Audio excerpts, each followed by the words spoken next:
Bonsoir à tous depuis Paris. L'accord est acté depuis quelques heures entre le pouvoir et une partie de l'opposition. Il y aura bien un report de la présidentielle en RDC, un report conséquent. L'ère Kabila, qui devait s'arrêter en novembre cette année, devrait maintenant s'étendre jusqu'à avril 2018. Reportage TV5 Monde à Kinshasa, Francine Mokoko, commentaire, Ilham Taoufiki.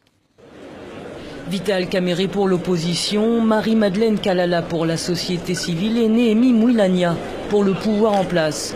Tous ont signé un à un sous les objectifs un accord politique après 6 semaines de tractation.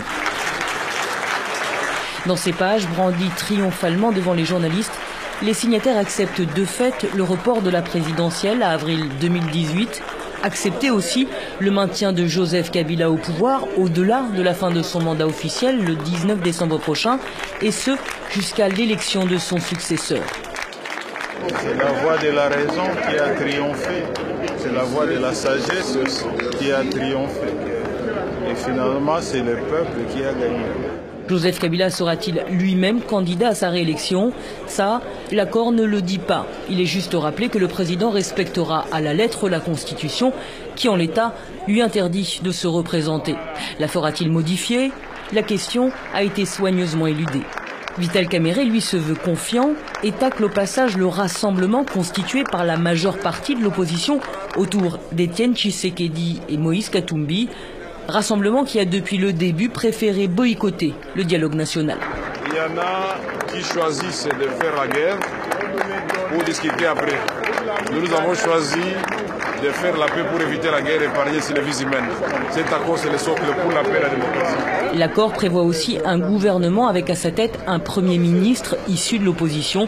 Vital Kamerhe est bien entendu pressenti pour occuper le poste.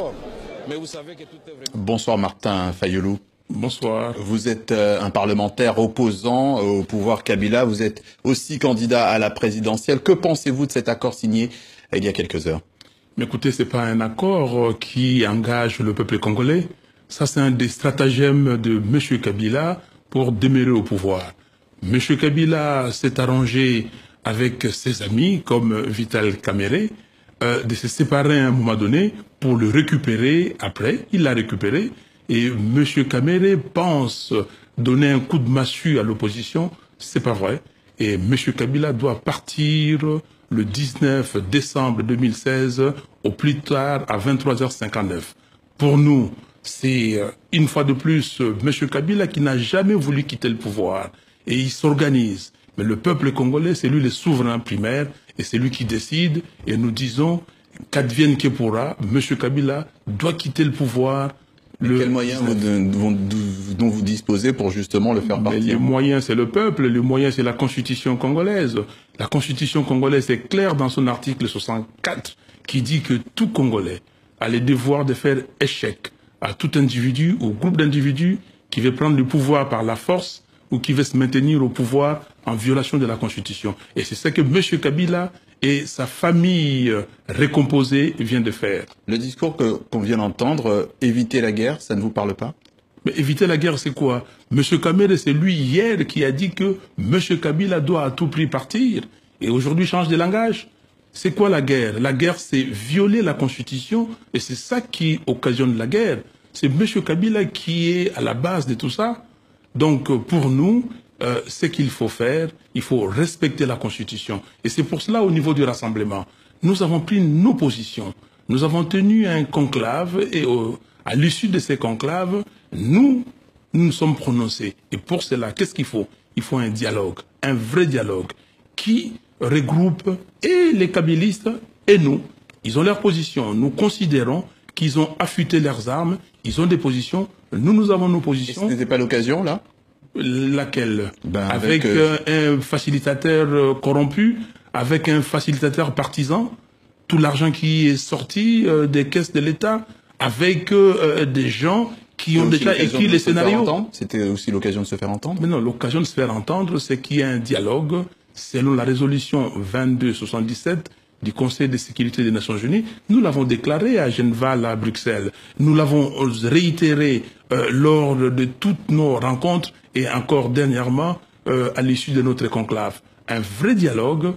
Ils ont des positions, nous avons des positions. Ce que nous demandons à l'ONU et à l'Union africaine de nous trouver un facilitateur, un médiateur crédible qui doit nous réunir et pour que nous puissions régler les problèmes de ces pays. M. Kabila vient encore de créer une crise grave. Quand vous lisez la constitution congolaise, qu'est-ce qui est dit? Au début, à l'exposé des motifs, que pour éviter, ou depuis que la République démocratique du Congo est indépendante, et depuis ces jours-là, le 30 juin 1960, nous connaissons des crises récurrentes. Crises dues à la non-légitimité des dirigeants et des institutions. Et aujourd'hui, M. Kabila vient encore de renforcer cette crise de légitimité. Et je peux vous le dire que M. Kabila n'a jamais été élu. Il est là aujourd'hui par des fraudes. 2006, Bemba élu, M. Kabila s'organise pour prendre le pouvoir. 2011, Tshisekedi élu, M. Kabila s'organise pour prendre le pouvoir. Donc nous disons que cette fois-ci, c'est fini. Alors c'est ce qui va se passer, c'est ce qui va être dit dans cette manif, même si c'est une manif finalement journée morte demain. Journée ville morte, nous demandons à tous les Congolais, à tout Congolais, de rester chez lui pour démontrer à M. Kabila qu'il doit partir et qu'il doit respecter la Constitution. Et nous sortons le premier carton jaune demain pour dire qu'il y a un deuxième carton jaune qui doit suivre et un carton rouge le 19 décembre. C'est fini, il doit plier bagage et partir. S'il est venu pour déstabiliser les Congo, il a perdu et ce n'est pas le lieu. Le Congo n'est pas à déstabiliser aujourd'hui. Vous avez entendu la réaction de la France. Elle dit que ce n'est pas une réponse à la crise. Jean-Marc Ayrault, le ministre des Affaires étrangères, suggère finalement au président Kabila d'annoncer qu'il ne se représente pas pour que se dégage une date plus proche pour l'élection présidentielle. C'est donc aussi un peu votre position? Mais c'est le bon sens, c'est la Constitution.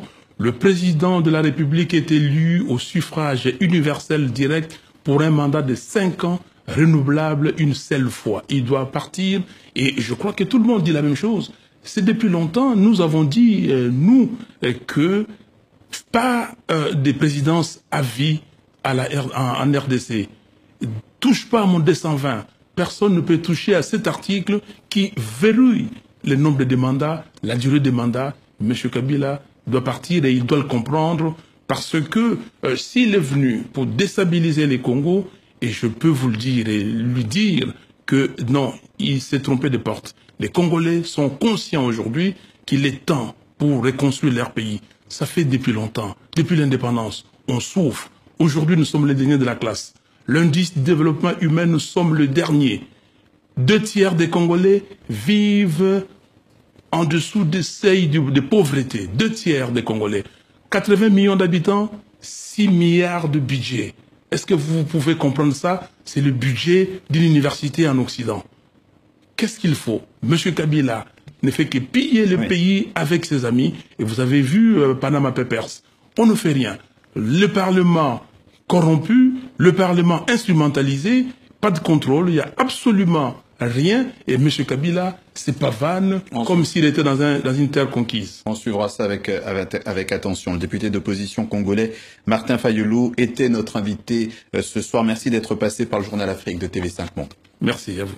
Et toujours en RDC, 20 personnes ont été tuées depuis dimanche à l'issue d'affrontements entre Pygmées et Bantous à Kabalo, dans le sud-est du pays. À l'origine, un désaccord autour d'une récolte de